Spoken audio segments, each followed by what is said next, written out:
ጤና ይስጥልን እንደምን አምሽታችኋል የተከበራችሁ ተመልካቾቻችን ከሲዳማ ብሮድካስቲንግ ኮርፖሬሽን የካቲት 24 2018 ዓ.ም የምሽት አንድ ሰዓት ዜናዎችን ይዘን ቀርበናል። ከዜናዎቹ ጋር ጽዮን ዮናስ ነኝ። ከጥቂት ወራት በፊት በሲዳማ ክልል ተከስቶ የነበረውን የማርበርግ ቫይረስን ከባለድርሻ አካላት ጋር በተሰራው ቅንጅታዊ ስራ መቆጣጠር መቻሉን የክልሉ ፕሬዝዳንት አቶ ደስታ ሌዳሞ ገለጹ። የማርበርግ ቫይረስ ወረርሽኝን ለመቆጣጠር በተሰራው ስራ የድርሻቸው ለተወጡ አካላትና ተቋማት የምስጋናና የእውቅና ሰርቲፊኬት ተሰርቷል። ለእድሪያስ በቀለ ዘገባ ማርያማዊት ብጻዕተ። የሲዳማ ክልል ፕሬዝዳንት አቶ ደስታ ሌዳሞ እንደተናገሩት ከጥቂት ወራት በፊት በሐዋሳ ከተማ ተከስቶ የነበረው የማርበርግ ቫይረስን በጠንካራ አስተዳደር ምሪት ከህብረተሰቡ መንግስታዊና መንግስታዊ ካልሆኑ ከጤና ተቋማት ከሀገር ሽማግሌዎችና ከዘርፉ ባለሙያዎች ጋር በመቀናጀት በተሰራው ስራ ቫይረሱ ወደ ሌላ ህብረተሰብ ክፍል ሳይዛመት መቆጣጠር መቻሉን ገልጸዋል። በከፍተኛ ደረጃ በወረርሽኝ የሚሰራጭ በሽታ የያዘውን ሰው ሁሉ እየገደለ የሚሄድ ይሄ ሁኔታ በሲዳማ ክልል በሐዋሳ ከተማ ተከስቷል ሲባል እኔ ያልደነገጠ ያልፈራ የክልላችን ነዋሪ ይሄንን የሰማ የሀገራችን ነዋሪ ምናልባትም ያለምም በዚያ አዝማሚያ ከመጣ የት ነው ማቆሚያው የሚል ስጋት ያልሆነበት ይኖራል ብዬ አላስብም። እጅግ አስፈሪ የነበረውን ሁኔታ ሀገራችን ባጠረ ጊዜ የሞት ክስረትን በከፍተኛ ደረጃ በቀነሰ ሁኔታ ምናልባትም ከሳራ በታች ባሉ ሀገራት ብሎም በአፍሪካ ሀገራት በዚህ ደረጃ መቆጣጠር ይቻላል ብሎ ብዙዎች በማምኑት ሁኔታ መቆጣጠር ተችሏል። ፕሬዝዳንቱ አክለውም ቫይረሱን ለመቆጣጠር የድርሻቸውን ለተወጡ አካላት በክልሉና በራሳቸው ስም ምስጋና አቅርበዋል። የተሳካ ስራ መስራት የተቻለው የሁሉም ቅንጅትና ትብብር በመኖሩ በክልላችን የምትገኙ የግሉ የጤና ዘርፍ ላይ የተሰማራችሁ ባለሀብቶች እንደዚሁም ላቅ ያለ ሙያ ያላችሁ ሐኪሞች የተለያዩ መንግስታዊና መንግስታዊ ያልሆናችሁ ተቋማት በመንግስታዊ ተቋማት ውስጥም እያገለገላችሁ ያላችሁ ሐኪሞችና ሙያተኞች እስካሁን ያላደረጋችሁት ህይወትን ሰጣችሁ ገንዘብን ሰጣችሁ ጊዜያችሁን ሰጣችሁ ህዝባችን ለማዳን ለከፈላችሁት ዋጋ የክልሉ መንግስት ከልብ እያመሰገናችሁ የምንሰጠውን አገልግሎት አጠናክረን እንድንቀጥል አደራ ይላል። የፌዴሪ ጤና ሚኒስትር ዴኤታ ወይዘሮ ሳህራ አብዱላሂ የማርበርግ ቫይረስ በኢትዮጵያ በጂንካ ተከስቶ የነበረው በሐዋሳም ሲከሰት በተለያዩ ማህበራዊ ሚዲያዎች ህዝብን የሚያደነጋግር የሐሰት ወሬ ቢሰራጭም በፈጣሪ እገዛና በተባበረ ክንድ ቫይረሱን ሙሉ ለሙሉ መቆጣጠር ስለተቻለ ክልሉ ላደረገው ጠንካራ አመራርና ለባለድርሻ አካላት ምስጋናቸውን አቅርበዋል። ማርበርግ እጅግ በጣም አደገኛ በሽታ ነው። በፍጥነት ይስተላለፋል። የህክምና አቅምንም ይፈትናል። ስርዓቶች በተለይ ደካማ በሆኑበት እንደ ታዳጊ ሀገራት ባሉበት ሁኔታ ደግሞ በጣም ጉዳዩን ለመፍታት ውስብስብ ያደርገዋል። የህዝብን እምነት የተናወጠ በሆነበትም ሁኔታ ደግሞ ይጠናክራል። እንደምታስታውሱት ማርበርግ ቫይረስ በሽታ ሲከሰት በተለያዩ የሚዲያ አውታሮች የተዛባ መልእክቶች ሲተላለፉና ህዝባችንን የማደናገር ስራዎች ይታዩ ነበር። ይህ በሆነበት ሁሉ ደግሞ ቀደም ብሎ ይህን ምላሽ ለማሳየት ግልጽ የሆነ እቅድ፣ ዝግጁነት፣ አጋርነትና የሰው ኃይል የትብብር የማርበርግ ቫይረስ በሽታን ለመከላከል ትልቅ ሚና ተጫውተዋል። ያንንም ስላደረጋችሁ ክልሉንም ሁላችሁንም ከልብ ማመስገን እፈልጋለሁ። የኢትዮጵያ ጤና ኢንስቲትዩት ዋና ዳይሬክተር ዶክተር መሳይ ኃይሉ በሽታው ወደ ተከሰተበት በአስቸኳይ ላቦራቶሪና የሰው ኃይል በመላክ ጠንካራ የጤና ስርዓት በመዘርጋትና ቅንጅታዊ ስራ በመስራት በጂንካና በሐዋሳ የተከሰተውን በአጭር ጊዜ መቆጣጠር መቻሉን አስገንዝበዋል። ሀገራችን በደቡብ ኢትዮጵያ ተከስቶ የነበረውን የማርበርግ በሽታ ፈጥኖ በመለየት ጠንካራ የወረርሽኝ መከላከልና ቁጥጥር ስርዓትን ስራ ላይ በማዋል የተቀናጀና ውጤታማ የቅኝትና የምላሽ ስራዎችን በመተግበር የወረርሽኙን በአጭር ጊዜ ውስጥ መቆጣጠር የተቻለበት ሀገራችን የገነባችው ጠንካራ የጤና ስርዓት፣ ጠንካራ አመራር አንዱ ማሳያ ነው። ብዙ የህብረተሰብ ጤና አደጋዎችን በሰው ሰራሽም ሆነ በተፈጥሮ አደጋ ሲከሰቱ የነበሩትን ስንቆጣጠር ስንከላከልና የምላሽ ስራዎችን ስናስተባብርና ስንሰራ ቆይተናል። የሲዳማ ክልል ጤና ቢሮ ኃላፊ ዶክተር ሰላማዊት መንገሻ በበኩላቸው የማርበርግ ቫይረስ ከኮቪድ ቀጥሎ አደገኛ ገዳይ በሽታ መሆኑን ገልጸው ወረርሽኙ እንዲቀለበስ የበኩላቸውን ለተወጡ ለባለድርሻ አካላት ምስጋናቸውን አቅርበዋል። ይሄ ወረርሽኝ ከኮቪድ ቀጥሎ እንደ ሀገር በጣም ስጋት ውስጥ የከተተን ወረርሽኝ ነበር። በተለይ ደግሞ የመተላለፍ አቅሙ የበሽታው የመተላለፍ አቅሙ በጣም ከፍተኛ ከመሆኑ የተነሳ ፈጣን ከመሆኑ የተነሳ ሊያደርስ የነበረው ጉዳት በማህበረሰባችን ላይ ሊመጣ የነበረው ሞትና ጉዳት እጅግ በጣም አስጊ ነበር። ወረርሽኙን በሰማንበት ሰዓት ሁላችንም በተለይ ሐዋሳ ከተማ ውስጥ ገብቷል ሲባል የተሰማን ስሜት ምናልባት ዛሬ ዘንግተነው ረስተነው ይሆናል እንጂ ከፍተኛ ድንጋጤ ነው የተሰማን። ይሄ ወረርሽኝ እንዲቀለበስ ትልቅ አስተዋጽኦ ያደረጉትን የክልላችንን ከፍተኛ አመራር ክቡር አቶ ደስታ ሌዳሞን እንዲሁም አጠቃላይ የጤና ሚኒስቴር ከክብርት ዶክተር መቅደስ ጀምሮ በዚህ ውስጥ የተሳተፉ የጤና ሚኒስቴር ቲሞች፣ የህብረተሰብ ጤና ኢንስቲትዩት ቲሞችን በሙሉ የክልሉን አመራር በጤናው ስርዓት ላይ ያሉ አመራሮችን፣ የጤና ባለሙያዎቻችንን፣ አጋር ድርጅቶቻችንን፣ የግል ተቋሞቻችንን እንድታመሰግኑልኝ በአክብሮት እጠይቃለሁ። ዲጂታል ኢትዮጵያን እውን በሚደረገው ልክ ለሳይበር ደህንነት ትኩረት መሰጠት እንደሚገባ ተገለጸ። የኢትዮጵያ ኢንፎርሜሽን ደህንነት አስተዳደር ከሲዳማ ክልል ጋር በመተባበር የሳይበር ደህንነትን በተመለከተ የግንዛቤ ማዳበሪያ ስልጠናን ሰጥተዋል። ጀማል የሱፍ የኢትዮጵያ የኢንፎርሜሽን መረብ ደህንነት አስተዳደር ከሲዳማ ክልል ጋር በመተባበር በክልሉ ለሚገኙ ከፍተኛ የስራ ኃላፊዎችና ለዘርፉ ሙያተኞች የሳይበር ደህንነት አስተዳደር ላይ የአቅም ማጎልበቻ ስልጠና ሰጥቷል። የስልጠናው ዓላማ የህዝብና የመንግስት አገልግሎቶች ወደ ዲጂታል አሰራር ስርዓት እየተቀየሩ በመሆኑና የዚህን ስርዓት ደህንነት ማስጠበቅ ዋነኛ ትኩረቱ ነው። የክልሉ የስራና ክህሎት ቢሮ ኃላፊ ሀገረ ጽዮን አበበ በዚህ ወቅት ባስተላለፉት መልእክት ኢትዮጵያ ባለፉት ዓመታት ዲጂታል ኢትዮጵያ 2030 እውን ለማድረግ ግልጽ ፖሊሲና ስትራቴጂ በመንደፍ ወደ ስራ መግባቷን በማንሳት እስካሁን ባለውም ተጨባጭ ውጤት መመዝገቡን ይናገራሉ። ይህን አጠናክሮ በማስቀጠል የተሻለች ኢትዮጵያን ለመገንባት የሚደረገው ጥረት ከዳር ይደርስ ዘንድ በጋራ መስራትም ይገባል ብለዋል። የዘመኑ የዲጂታላይዜሽን ስርዓት ዘርፈ ብዙ ጠቀሜታ እንዳለው የጠቀሱት ኃላፊዋ ነገር ግን ቴክኖሎጂ ወለድ የሆኑ ክፍተቶችን ለመሙላትም ራስን ማዘጋጀትና ራስን ማብቃት አማራጭ የለውም ብለዋል። አሁን ላይ የዓለም ሀገራት ራሳቸውን ወደ ዲጂታል ዓለም እያሸጋገሩ ነው። ኢትዮጵያም ይሄን ጉዞ ጀምራለች። የህብረተሰቡን መሰረታዊ ፍላጎቶችን ለማርካትም ምቹ ሁኔታን እየፈጠረ ነው። በዚህ የጉዞ ምዕራፍ ወቅት በእጅ ያለን ሀብትና መረጃ በአግባቡ ማስተዳደር ደግሞ ችሎታን ይጠይቃል ብለዋል የቢሮ ኃላፊዋ። የክልሉ የኢኖቬሽንና ቴክኖሎጂ ኤጀንሲ ዋና ዳይሬክተር ተፈራ በራሳ በበኩላቸው በክልሉ የሳይበር ደህንነትን ለማስጠበቅ የተለያዩ ስራዎች እየተሰሩ መሆኑን በማንሳት የሳይበር ቴክኖሎጂ እያደገ በሚሄደው ልክ ለደህንነቱ መረጋገጥ በዚያው ልክ መስራት አለብን ብለዋል። ዲጂታል ኢኮኖሚው ከአናሎግ ሲስተም ሙሉ በሙሉ ወደ ዲጂታል እየተቀየረ ነው። ያ በሚቀየርበት ሰዓት እነዚህ አጥፊዎች የምንላቸው አታከሮቹ እነዚህን ተጠቅሞ የመንግስት መረጃ የግለሰብ የትኛውንም ድርጅት መረጃዎችን ለማዛባት ለመጥለፍ የሚሞክሩትን ነገር እንዴት መከላከል ይቻላል የሚለውን ነገር በደንብ ግንዛቤ ላይ መስራትን ይጠይቃል። በዛ ላይ ቴክኒካሊም ራሱ የቻለ ብዙ አይነት ሳይበር ደህንነት ስራዎች ይሰራል። አሁን የኢንፎርሜሽን መረብ ደህንነት የሚሰራው አሁን ደግሞ እየመጣ ያለው ኢትዮጵያችን በጣም ሰፊ ናት። እስከ ቀበሌው ድረስ ይሄ ጉዳይ በጣም ኢሹ ሆኗል። በክልሉ ያሉ የመንግስት የስራ ኃላፊዎችና የዘርፉ ሙያተኞች በእጃቸው ያለውን የመንግስትና የህዝብ መረጃ ደህንነቱ በተጠበቀ መልኩ መጠቀም እንዲችሉ የአቅም ማጎልበቻ ስልጠናዎች በተለያዩ ምዕራፎች እየተሰጠ መሆኑንም አስረድተዋል።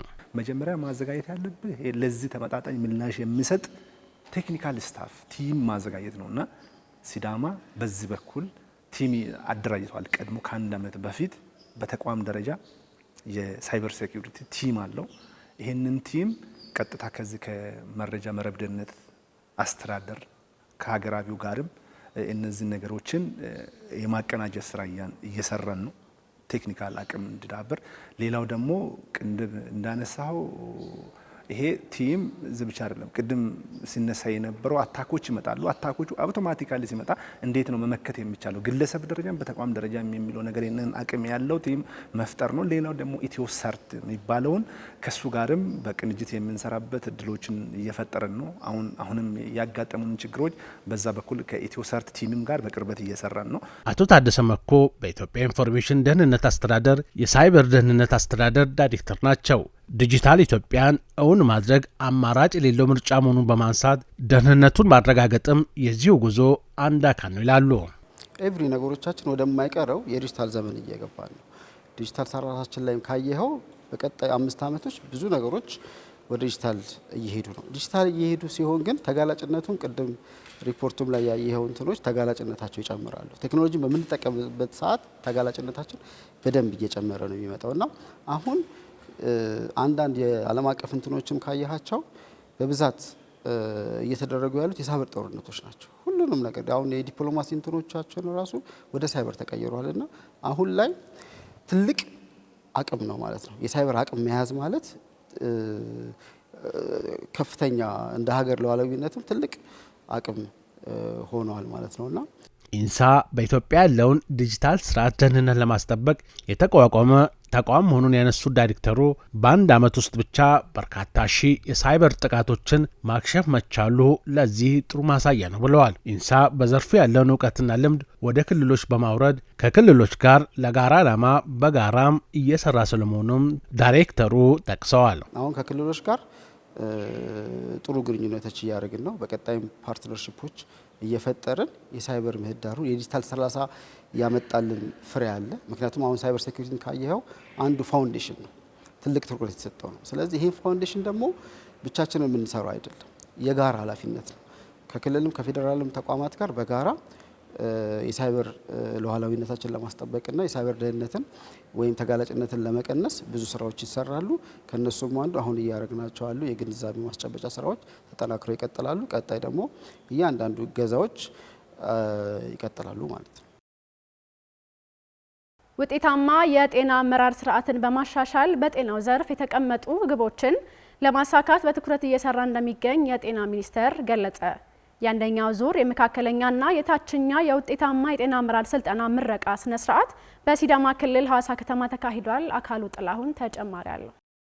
የኢፌዴሪ ጤና ሚኒስትር ዴኤታ ወይዘሮ ሰረላ አብዱላሂ ሚኒስቴር መስሪያ ቤቱ የጤና አመራር ስርዓትን በማሻሻል በዘርፉ የተቀመጡ ግቦችን ለማሳካት የመሪዎች ሚና እጅግ ከፍተኛ በመሆኑ የአመራር ክህሎትን ለማዳበር እየሰራ መሆኑን ገልጿል። ጤና አገልግሎት ጥራት፣ አገልግሎት አሰጣጥ ላይ የሚነሱትን ለነዚህ ሁሉ ባለፉት ጊዜያቶች ያየናቸው በተለያየ የፕሮግራም ስያሜ ጤናው ስልጠና እየሰጠ ቢመጣም አሁንም ግን የሊደርሺፕ እና በተለየ ውሳኔ ሰጭነትና ኤክስኪዩት የማድረግ ሁኔታው ላይ እንደ ክፍተት አለ የሚል ስለነበር ከዚህ በፊት የነበረውን ከአዳራሽ ወጣ ባለ ሁኔታ ፕራክቲካሊ ኦን ደ ግራውንድ በተለይ ሁሉም ምርቃቶች ላይ ተገኝቼ ስለነበረ አብዛኞቹ የካፕስቶን ፕሮጀክቶችን እየቀረጹ ውጤት ያመጡ ተፈትነው ማለት ነው ይሄንን ማድረግ ተችሏል ማለት ነው። ይሄ ደግሞ የእናንተ እዚህ ያላችሁ ተማሪዎችን ውጤት ስለሆነ በድጋሚ ለነበራችሁት ላሳያችሁት ዴዲኬሽን ከልብ ማመስገን እፈልጋለሁ።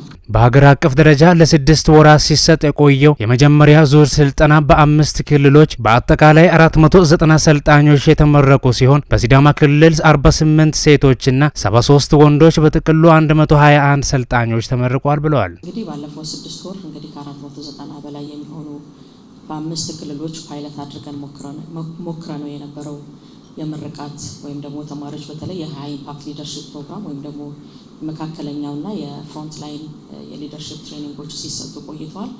ይሄ ስልጠና እንግዲህ በተለይ እንደ ሀገር ሪፎርም ለማድረግ ከታሰበው እቅድን ከማሳካት አኳያ ትልቅ አቅም ይኖረዋል ማለት ነው። ምናልባት ጤና ሚኒስቴር አንድ እርምጃ ቀደም ብሎ ስራ የጀመረባቸው መሆኑንም የሚያሳይ ነው። ዓለም ተለዋዋጭ ነች። ለዛ ተለዋዋጭ ዓለም ደግሞ እንግዲህ ተለዋዋጭ የሆነና ፍሌክሲብል የሆነ አዳፕተብል የሆነ ሊደርሺፕ መፍጠር ደግሞ ከየትኛውም ጊዜ በላይ ደግሞ ከሁላችንም የሚጠበቅ በመሆኑ እዚህ ያላችሁ ፍሬዎች እንግዲህ በቀጣይ ይሄንንም በየደረጃው ባላችሁበት በተለይ በየተቋሞቻችሁ ይሄንንም ውጤት እንደምታመጡ ሙሉ እምነትም አለኝ። በዚህ አጋጣሚ አደራ ለማለትም ፈልጋለሁ። የሲዳማ ክልል ጤና ቢሮ ኃላፊ ዶክተር ሰላማዊት መንገሻ ውጤታማ የጤና አመራር ስልጠና የጤና አመራሩን ብቃት ለማሻሻል፣ ሴቶች ወደ አመራርነት እንዲመጡ ለማብቃት፣ የአመራር ተጠያቂነት ስርዓትን ለማጎልበት ፋይዳው የጎላ ነው ብለዋል። እንደ ሀገር በጤናው ዘርፍ ያው ከጊዜ ወደ ጊዜ በጣም በብዙ ኤሪያዎች ላይ ትልልቅ እቅዶች እየታቀዱ ሀገራዊም ክልላዊም ኢኒሼቲቮች እየተሰሩ የማህበረሰባችንን የጤና ጥያቄዎች ምላሽ እየተሰጠ የማህበረሰባችንን የጤና ችግር ከጊዜ ወደ ጊዜ እየፈታን እንገኛለን። በተለይ ደግሞ በስድስቱ መሰረታዊ በሆኑ ቢልዲንግ ብሎኮች መሰረት ያደረገ አመራርን የጤና ባለሙያውን ግብአት ላይ እንዲሁም ደግሞ መረጃና ቴክኖሎጂን ታሳቢ ያደረገ ሰርቪስ ወይም ደግሞ አገልግሎት አሰጣጥን ታሳቢ ያደረገ መሰረተ ልማቱን ታሳቢ ያደረጉ እነዚህን መሰረታዊ የሆኑ ዋና የሚባሉ ፒላሮች ላይ ትኩረት ተሰጥቶ እየተሰራ ይገኛል። አንዱ ዊንግ የሆነው ወይም ደግሞ አንዱ ፒላር የሆነው ሊደርሺፕ ነው። በተለይ የመሪነት ሮል እንግዲህ ትልቁ ለሁሉም ነገር መሰረት የሆነው ሲስተሙ በትክክል ፋንክሽን እንዲያደርግ በትክክል የመምራት ስርዓቱ በተገቢ ሁኔታ ካልተቃኘ ያው ጤና ስራ ላይ ሆነ ሌላው ስራ ላይ ለውጥ የሚመጣበት መንገድ አይኖርም። ስለዚህ እንደ ሀገር ሊደርሺፕ ሲባል ወይ ፌደራል ላይ ወይም ደግሞ በክልል ደረጃ ነው ብዙ ጊዜ ተንጠልጥሎ የሚቀረው። አሁን ግን ዛሬ በተለይ በዚህ ስልጠና የምናስመርቃቸው ተመራቂዎቻችን እንዲሁም በሌሎች ክልሎች በአምስቱ ሌሎች ክልሎች ላይ ሲደረግ የነበረው የውጤታማ አመራርነት ፕሮግራም ስልጠና ታሳቢ አድርጎ የሚሰራው የታችኛውን መዋቅር ሊደርሺፕ ነው። ታችኛው መዋቅር ስንል አሁን ከክልልኛ ሆነን እንደግፋለን። ነገር ግን ጤና ጣቢያ የሚመሩ አሉ፣ ሆስፒታሎችን የሚመሩ አሉ፣ ወረዳን የሚመሩ አሉ። ስለዚህ ሊደርሺፕ እዚህ ጋር ብቻ አይደለም።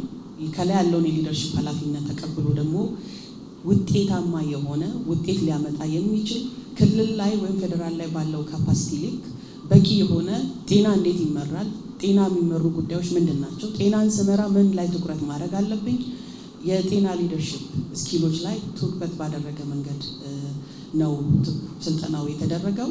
ይሄ እኛ እንደ ክልል ራሱ ባለፉት 2-3 ዓመታት ምዕራፎቻችን ስንሄድ ሜጀር ጋፕ ብለን የለየነው እውነት ለመናገር እዚህ ጋር ኢኒሼቲቮች ይመጣሉ፣ ትልልቅ አጀንዳዎች ይመጣሉ። እስከተወሰነ እስከ መድረክ ወይም የመጀመሪያው ኢናጉሬሽን ወይም የተወሰነ 2-3 ቦታ ምልክቶች ልናይ እንችላለን። ዞር ሲባል ግን ይዞ የሚያስቀጥል የሊደርሺፕ አቅም አልነበረም። ይሄን ችግር በመሰረታዊ መንገድ ሊፈታልን የሚችል ትልቅ የሆነ ፕሮግራም ነው ብለን እናምናለን። በስልጠናው የተሳተፉ አመራሮች እውቀትንና ክህሎትን በተገቢው በመጠቀም በጤናው ዘርፍ የተቀመጡ ግቦችን ለማሳካት መረባረብ እንደሚገባ ተናግረዋል። አሁን እንደ ሲዳማ ክልል ጤና ጣቢያ ላይ ማንን ላስቀምጥ፣ ወረዳ ላይ ማንን ላስቀምጥ ሲባል ፑል አለን ማለት ነው። ስለዚህ ከተመረቁት ስኪሉን ካገኙት እየመረጠን የምንወስድበት የተለያዩ አሳይመንቶችን የምንሰጥበት ትልቅ አቅም ተፈጥሮልናል። ስለዚህ እናንተም ኮሚትመንታችሁን ለማህበረሰባችን ችግር መፍቻነት እንደ ትልቅ ቁልፍ እንድትጠቀሙ ልምዳችሁ እናንተ ጋር ብቻ እንዲቀር ሳይሆን ባላችሁበት በየትኛውም ቦታ ቡድንም ብትመሩ ትልቅ ውጤት ማምጣት ትችላላችሁ። ስለዚህ በየጊዜው በሚኖረን ደግሞ ሩሞች ውስጥ በትልልቅ ፖዚሽኖች ላይ ወደፊት የማምጣቱን ስራ እናንተን የመጠቀሙን ስራ እንሰራበታለን። እናንተንም በርቱ። የአፈጣጠር እክል ያለባቸው ዜጎች በቴክኖሎጂ ታገዘ የተሻለ ሕክምና አገልግሎት እንዲያገኙ ለማስቻል ትኩረት ሰጥቶ እየሰራ እንደሚገኝ የሲዳማ ክልል ጤና ቢሮ ገለጸ። ቢሮው ከሚመለከታቸው ባለድርሻ አካላት ጋር በመተባበር በተፈጥሮ የከንፈር ላንቃ መሰንጠቅ ችግር በተመለከተ የግንዛቤ ስልጠና ሰጥቷል። ገዛኸኝ ጋሻው ዝርዝር አለው።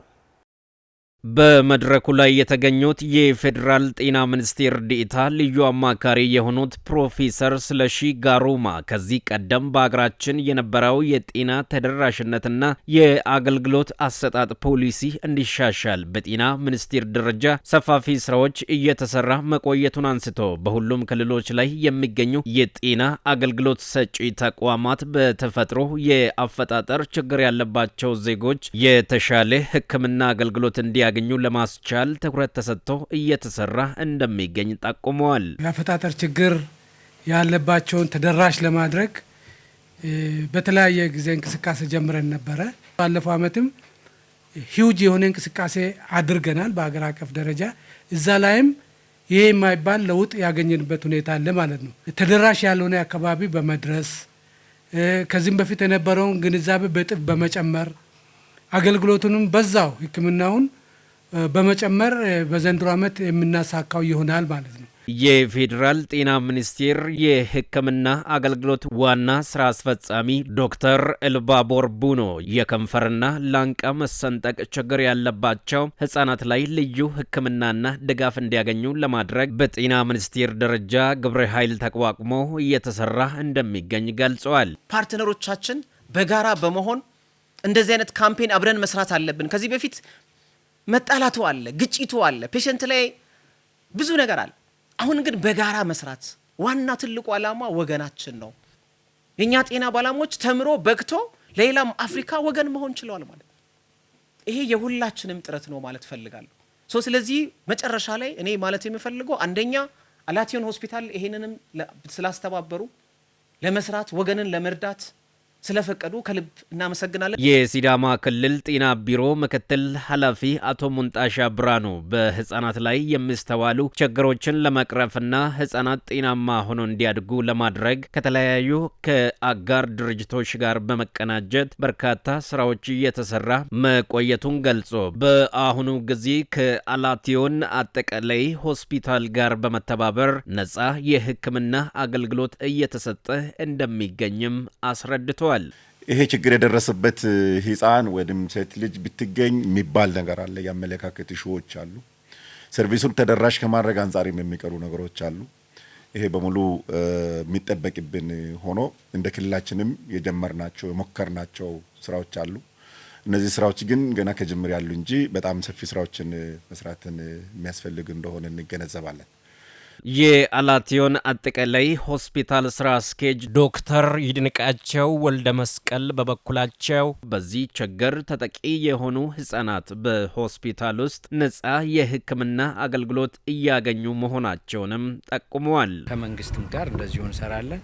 ከመንግስታዊ ካልሆኑ ድርጅቶችም ጋር እንደዚሁ አብረን እንሰራለን። ከነሱ ጋር በመስራታችን የተነሳ ነው ላለፉት 10 ምናምን አመታት እየረዳን የቆየ ነው። 18 አመት በጥቂቱ ወደ 4000 የሚጠጉ ህጻናትን እኔ ብቻዬን አክም ያለው።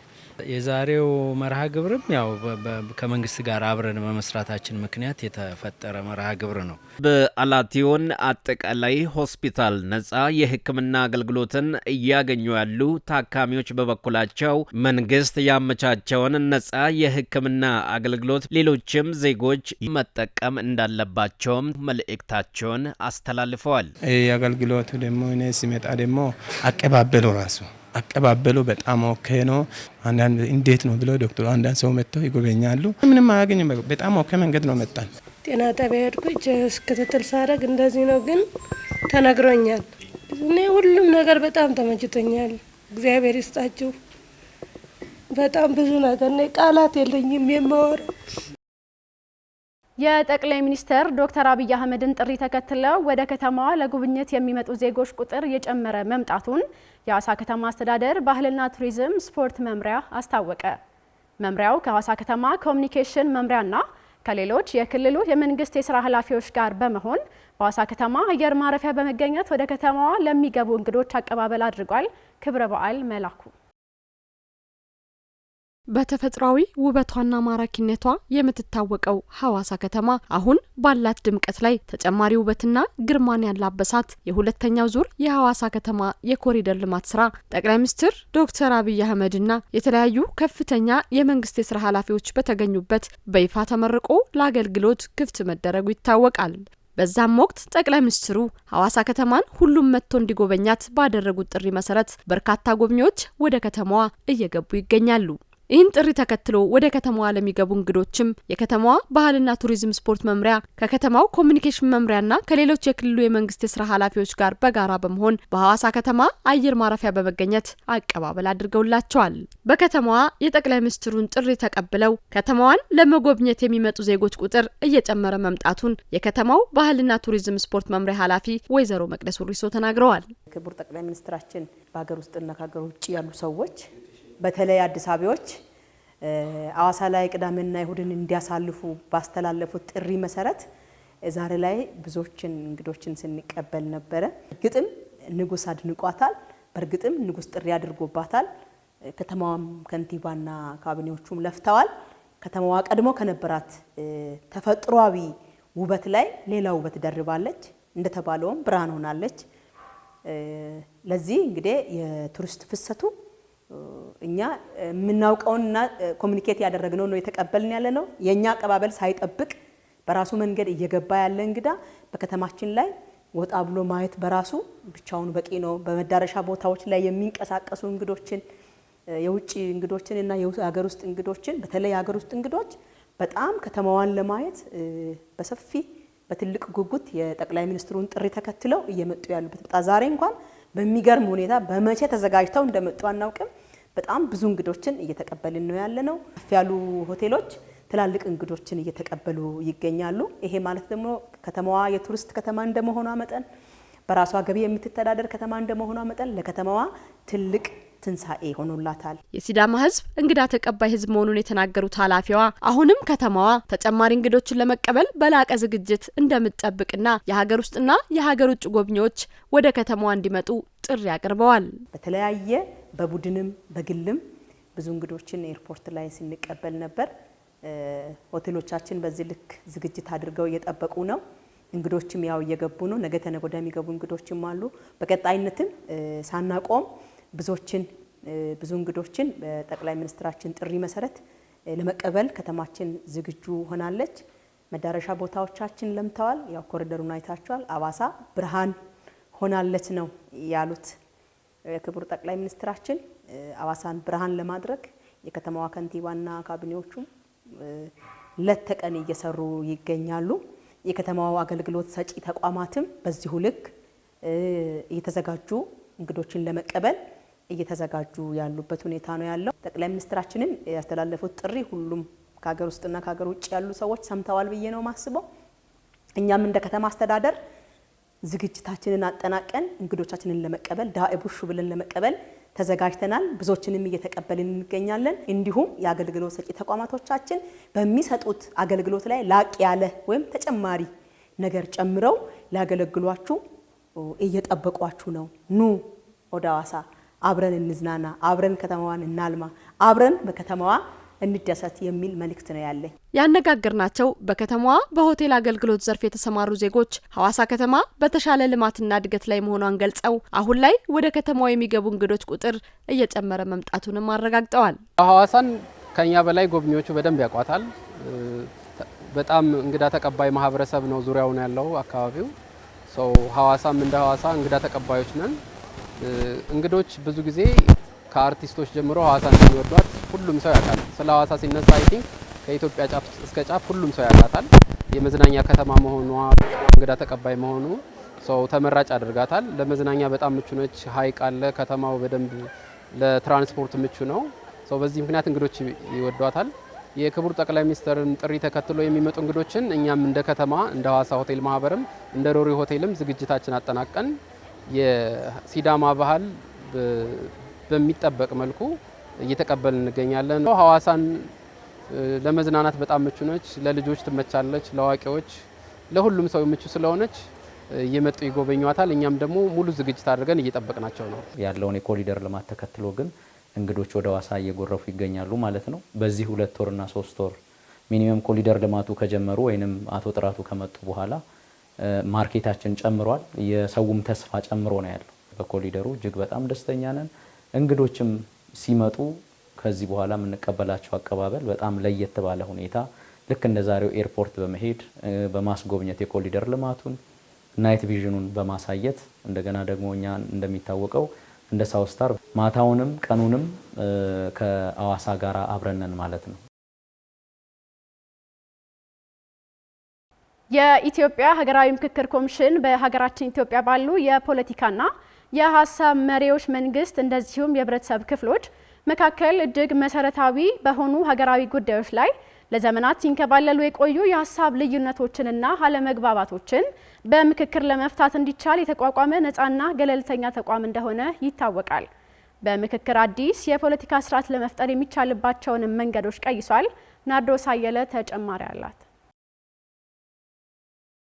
በኮሚሽኑ መቋቋሚያ አዋጅ 1265 ህዝባር 2014 የኮሚሽኑ ዓላማ በግልጽ የተደነገገ ሲሆን በተለይም በአንቀጽ 6 ቅንፍ 3 ላይ የሚካሄዱ ሀገራዊ ምክክሮች በተለያዩ የህብረተሰብ ክፍሎች መካከል እንዲሁም በመንግስትና በህዝብ መካከል ያለውን ግንኙነት ለማሻሻል መተማመን የሰፈነበት አዲስ የፖለቲካ ስርዓትን ለመፍጠር በሚያስችል አግባብ መከናወን እንዳለባቸው ለዚህም ተፈጻሚነት ኮሚሽኑ የአሰራር ስርዓት እንደሚዘረጋም ተደንግጓል። ይህንን መነሻ በማድረግ የሀገራዊ ምክክር ሂደት የአዲስ ፖለቲካ ስርዓትን መፍጠር ማለት ምን ማለት እንደሆነ መመርመሩ በሂደቱ ባለድርሻ አካላት የሚኖራቸውን ሚና ለማጉላት በእጅጉ ወሳኝ ነው። አዲስ የፖለቲካ ስርዓት የሚፈጠረው የምክክር ባለድርሻ አካላት በሂደቱ የሚያደርጉት ንቁ ተሳትፎ መሆኑን እንደተጠበቀ ሆኖ ሀገራዊ ምክክር አዲስ የፖለቲካ ስርዓት ለመፍጠር የሚቻልባቸውን መንገዶች እንደሚከተሉት ዘርዝሯል። አንደኛ፣ የፖለቲካ ባህል ማሻሻያ። የሀገር ምክክር ሂደት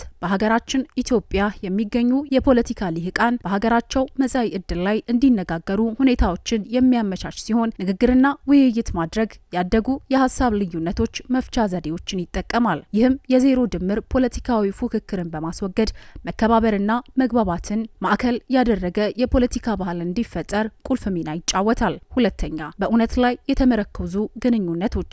የፖለቲካ ስርዓት ማሻሻያዎች በፖለቲካ ልሂቃንና በባለድርሻ አካላት መካከል ግንኙነት ይጀምራል። የሀገራዊ ምክክር ሂደትም ባለድርሻ አካላት በተለያዩ ጉዳዮች ላይ እንዲመካከሩ ሁኔታዎችን ሲያመቻች ለመልካም ግንኙነት ቅድሚያ የሚሰጥ አግባብ በመፍጠር ላቅ ባለ ሰብአዊ ግንኙነት ዘላቂና መተማመን የሰፈነበት እንዲሆንም የመግባባት እርሾ የሚጠነስስ አውድ ይፈጥራል። ሶስተኛ፣ በፖለቲካ ስርዓት ውስጥ ያሉ ከዋኞችን በሙሉ ማሳተፍ። እንደሚታወቀው በተለያዩ አጋጣሚዎች በተፈጠሩ ክስተቶች የተለያዩ የፖለቲካ ልሂቃንና ባለድርሻ አካላት ራሳቸውን ከፖለቲካ መድረክ ሲያቅቡ ይስተዋላል። ይህ ድርጊት በሀገራችን ኢትዮጵያ አዲስ የፖለቲካ ስርዓት ለመገንባት የሚደረገውን ጥረት የተሟላ እንዳይሆን ሊያደርገው እንደሚችል ይገመታል። በመሆኑም የፖለቲካ ልሂቃን በሀገራቸው ምክክር ሂደት በንቃት መሳተፋቸው ጠቀሜታው ከፍ ያለና ለትውልድ በጎ አሻራን የሚጥል መሆኑን በመገንዘብ ሀገራቸውን እንዲያግዙ ኮሚሽኑ ይጠይቃል። አራተኛ፣ የፖለቲካ ፋይዳ ለሀገር የሚኖረውን ጥቅም መረዳት። የሀገራዊ መግባባት አውድ ከመፍጠር በዘለለ በአከራካሪ ሀገራዊ ጉዳይና ትርክት ላይ የጋራ መረዳቶች የግድ የጋራ መግባባት ላይ ሊያደርሱ ባይችሉም የጋራ መንገድ ወይም ኮመን ራውንድ ለመፈለግ በሚደረጉ ጉዞዎች እንደ አቅጣጫ ጠቋሚ ኮምፓስ ሆነው ያገለግላሉ። ይህም የፖለቲካ ልሂቃን ባላቸው ልዩነቶችና መግባባቶች ላይ የጠራ ምስል እንዲኖራቸው በማድረግ አዲስ የፖለቲካ ስርዓት ለመፍጠር ያግዛል። ስለሆነም የፖለቲካ ፋይዳ ለሀገራዊ መግባባት የሚኖረው የጎላ ጠቀሜታን ለመረዳት የፖለቲካ ልሂቃን አበክረው ሊሰሩ ይገባል። ሲጠቃለልም የሀሳብ ልዩነቶች ለሁለንተናዊ እድገት አስፈላጊዎች በመሆናቸው መግባባት ላይ ሊደረሱ ይገባል እንጂ በምንም አስተሳሰብ በጠላትነት ለመተያየት መንስኤ መሆን አይገባቸውም። የሴቶችን ሁለንተናዊ ተጠቃሚነት የሚያረጋግጡ ተግባራት ተጠናክረው እንደሚቀጥሉ የሴቶችና ማህበራዊ ጉዳይ ሚኒስተር ዶክተር ኤርጎጌ ተስፋዬ ገለጹ። የሰላም ሚኒስተር ከሴቶች አደረጃጀት ጋር በመተባበር በሴቶች ተሳትፎ የጸናችና የበለጸገች ኢትዮጵያ በሚል መሪ ሀሳብ ሀገራዊ የንቅናቄ መርሃ ግብር አካሂዷል። ሌኒ ሀርቃ ተጨማሪ አላት። ሰላም ሚኒስቴር ከሴቶች አደረጃጀት ጋር በመተባበር በሴቶች ተሳትፎ የጸናችና የበለጸገች ኢትዮጵያ በሚል መሪ ሀሳብ ሀገራዊ የንቅናቄ መርሃ ግብር አካሂዷል። የሴቶችና ማህበራዊ ጉዳይ ሚኒስቴር ዶክተር ኤርጎጌ ተስፋዬ በዚህ ወቅትም እንዳሉት ባለፉት የለውጥ ዓመታት የሴቶችን ኢኮኖሚ፣ ማህበራዊና ፖለቲካዊ ተሳትፎ የሚያረጋግጡ ስኬቶች ተመዝግበዋል ብለዋል። የሀገሪቱ የልማት ፖሊሲዎች ሴቶችን ለውጥ ማዕከል ያደረጉ መሆናቸውን ጠቅሰው ሴቶች በሀገር ልማት ጉልህ ድርሻ እየተወጡ መሆናቸውንም ገልጸዋል። በኢኮኖሚ ዘርፍ ሴቶች የሀብት ባለቤት እንዲሆኑ መደረጉንም አንስተው የሴቶች የትምህርት ተሳትፎም ከነበረበት 16 በመቶ ወደ 50 በመቶ መድረሱን በማህበራዊ ዘርፍ ከተገኙ ውጤቶች መካከል ጠቅሰዋል። በፓርላማ የነበረው የሴቶች ጥቃት ተሳትፎ አሁን ላይ 41 በመቶ መድረሱን፣ በሚኒስትሮች ምክር ቤት ያላቸው ተሳትፎም ግማሽ ያህል መድረሱ በፖለቲካ ዘርፍ ከተመዘገቡ ስኬቶች መካከል መሆናቸውንም ተናግረዋል። በመሆኑም የሴቶችን ሁለንተናዊ ተጠቃሚነት የሚያረጋግጡ ተግባራት ተጠናክሮ እንደሚቀጥሉም ተናግረዋል። በሀገራዊ ምርጫ የሴቶች ሚና መተኪያ የሌለውና አስፈላጊ ነው ያሉት ሚኒስትሯ 7ኛው ጠቅላላ ምርጫ ሰላማዊና ዴሞክራሲያዊ ሆኖ በስኬት እንዲጠናቀቅም ሴቶች የበኩላቸውን እንዲወጡም ጠይቀዋል። የፌዴሬሽን ምክር ቤት ምክትል አፈ ጉባኤና የብልጽግና ፓርቲ ሴቶች ክንፍ ፕሬዝዳንት ዘሳራ ኡመድ እንዳሉትም ባለፉት የለውጥ ዓመታት የጋራ ብልጽግናን አካታች የሴቶች ዘላቂ ኢኮኖሚያዊ ተጠቃሚነት የሚያረጋግጡ ስራዎች መሰራታቸውን ተናግረዋል። የብልጽግና ፓርቲ ሴቶች ክንፍ የሴቶች ግንዛቤ በማሳደግ የብቃት እንዲሁም ዘላቂ ሰላምን ለማረጋገጥ ሴቶች ዋነኛ ተዋናይ በመሆናቸው ሚናቸውን እንዲወጡ የሚያስችሉ ተግባራት መከናወናቸውንም ገልጸዋል። የዛሬው መድረክ ከጥር 12 ቀን የካቲት 12 ቀን 2018 ከፌዴራል እስከ ቀበሌ ሲካሄድ የቆየው ሀገራዊ የንቅናቄ መድረክ የማጠቃለያ መድረክ ሲሆን ለአንድ ወር በቆየው መድረክ ላይም 10 ሚሊዮን በላይ ሴቶችን ማወያየት መቻሉንም ተናግረዋል።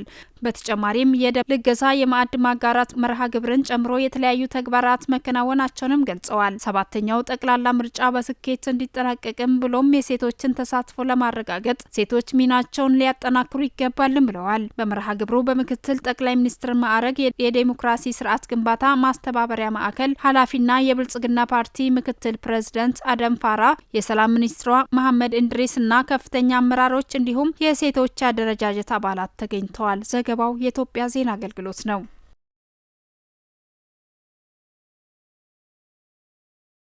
ከ800 በላይ የዓለም አቀፍ ባለሀብቶች የሚሳተፉበት የኢንቨስትመንት ፎረም በመጪው መጋቢት ወር በአዲስ አበባ ሊካሄድ መሆኑን የኢትዮጵያ ኢንቨስትመንት ኮሚሽን አስታወቀ። የኢትዮጵያ ኢንቨስትመንት ኮሚሽን ከገንዘብ ሚኒስቴርና ከልማት አጋር ድርጅቶች ጋር በመተባበር 4ኛውን የኢንቨስትመንት ፎረም ለማካሄድ መዘጋጀቱን ይፋ አድርጓል። ቆንጅት አየለ 4ኛው በኢትዮጵያ ኢንቨስት ያድርጉ የኢንቨስትመንት ፎረም መጋቢት 17 እና 18 ቀን 2018 ዓ.ም በአዲስ አበባ እንደሚካሄድ የኢትዮጵያ ኢንቨስትመንት ኮሚሽን፣ የገንዘብ ሚኒስቴርና የዓለም ባንክ የጋራ መግለጫ ሰጥተዋል። የኢትዮጵያ ኢንቨስትመንት ኮሚሽን ኮሚሽነር ዶክተር ዘለቀ ተመስገን እንደገለጹት ፎረሙ በኮሚሽኑ በገንዘብ ሚኒስቴርና በአጋር የልማት ድርጅቶች ትብብር የተዘጋጀ ነው። የመድረኩ ዋና ዓላማ አዳዲስ የውጭና የሀገር ውስጥ ኢንቨስትመንቶችን መሳብ፣ መንግስት ለዘርፉ የሰጠውን ከፍተኛ ትኩረት ማሳየት እንዲሁም በቅርቡ የተደረጉ አዳዲስ የኢንቨስትመንት ፖሊሲ ማሻሻያዎችን ለባለ ሀብቶች ማስተዋወቅ ነው ብለዋል። በፎረሙ ላይ ዓለም አቀፍና የሀገር ውስጥ ታዋቂ ኩባንያዎች፣ የንግዱ ማህበረሰብ መሪዎች፣ ፖሊሲ አውጪዎች፣ አማካሪዎች፣ ዲፕሎማቲክ ማህበረሰብ አባላት እንደሚሳተፉም ጠቁመዋል። መገናኛ ብዙሃን የሀገሪቱን የኢንቨስትመንት እድሎች በማስተዋወቅና የፎረሙን ስኬት በማብሰር በኩል የሚጠበቅባቸውን ሙያዊ ኃላፊነት እንዲወጡም ጥሪ አቅርበዋል። የገንዘብ ሚኒስትር ዴኤታ ሰመሪታ ሰዋሰው በበኩላቸው መንግስት ኢንቨስትመንትን ለማስፋፋት ሰፊ የፖሊሲና የህግ ማዕቀፍ ማሻሻያዎችን ማድረጉን ገልጸዋል። በሀገሪቱ ባሉ እምቅ አቅሞችና በመንግስት የሪፎርም ስራዎች ምክንያት በአሁኑ ወቅት በኢትዮጵያ ኢንቨስት ለማድረግ ከፍተኛ መነሳሳት መኖሩንም ተናግረዋል። ይህ ፎረም በእነዚህ እድሎች ላይ ግንዛቤ ለመፍጠር ትልቅ መድረክ እንደሚሆንም አስረድተዋል። በዓለም ባንክ የኢትዮጵያ፣ ኤርትራ፣ የደቡብ ሱዳንና ሱዳን ዳይሬክተር መሪየም ሳሌም እንዳሉትም ኢትዮጵያ ያላትን ከፍተኛ አቅም በመጥቀስ በፎረሙ ለመሳተፍ አሁን ትክክለኛ ጊዜ ነው ብለዋል። ወጣትና እያደገ ያለ የሰው ኃይል መኖሩ፣ ስትራቴጂካዊ መልክዓ ምድራዊ አቀማመጥ፣ ጠንካራ የግብርና መሰረትና እየሰፋ ያለ የኢንዱስትሪ ዘርፍ ዳይሬክተሯ ለኢትዮጵያ ተመራጭነት እንደ ምክንያት ጠቅሰዋል። በተጨማሪም ኢትዮጵያ በተስፋ ብቻ ሳትወሰን በተግባር የሚታዩ የሪፎርም እርምጃዎችን እየወሰደች በመሆኗ አድናቆታቸውንም ገልጸዋል። በፎረሙ ከ800 በላይ ዓለም አቀፍ ባለሀብቶች፣ የንግድ መሪዎች፣ ፖሊሲ አውጪዎችና የልማት አጋሮች እንደሚሳተፉም ተገልጿል። ከዚህ ባለፈም ኢትዮጵያ ያላትን ምቹ ስነ ምህዳርና የማክሮ ኢኮኖሚ ማሻሻያው የፈጠረውን ምቹ እድል ይተዋወቅበታልም ተብሏል። በፎረሙ ከ2.6 ቢሊዮን ዶላር በላይ የኢንቨስትመንት ስምምነቶች ይፈጸማሉ ተብሎ እንደሚጠበቅም በመግለጫው ተመላክቷል። በኢትዮጵያ ኢንቨስት ያድርጉ የኢንቨስትመንት ፎረም ኢትዮጵያ ለኢንቨስትመንት ዝግጁ ናት በሚል መሪ ሀሳብ መጋቢት 17ና 18 በስካይላይት ሆቴል ይካሄዳል። ዘገባው የኢትዮጵያ ብሮድካስቲንግ ኮርፖሬሽን ነው። ከሲዳማ ብሮድካስቲንግ ኮርፖሬሽን የሰዓቱ ዜናዎቻችን ቀጥሏል። ወደ ውጭ ዘገባችን ስናልፍ